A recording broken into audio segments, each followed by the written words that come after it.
মনের মধ্যে কথা পুষে রাখতাম, ভেতরে ভেতরে ঝড় বয়ে যাইত, সমস্ত কিছু ওলট পালট হয়ে যাইত, অথচ মুখ ফুটে কাউরে কিছু বলতাম না।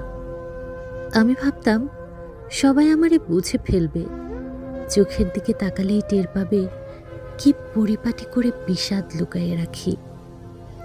আমি অপেক্ষা করতাম, অভিনয়টা ধরা পড়ে যাওয়ার অপেক্ষা। ভাবতাম একবার ধরা পড়ে গেলে অপরাধ মেনে নিয়ে একটা ভরসার কাঁধে মুখ ঘষতে ঘষতে সমস্ত কষ্টদের উজাড় করে দিব।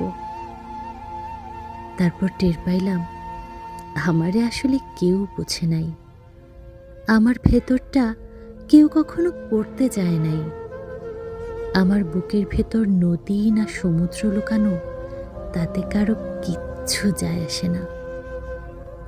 পৃথিবীর উপর আমার ভীষণ অভিমান হয়, কেমন একটা অযৌক্তিক ছেলে মানুষই অভিমান, যে অভিমানের কোনো ভিত্তি নাই, যে অভিমান করার কোনো অধিকার আমার নাই, তবুও ভীষণ অভিমান হয়।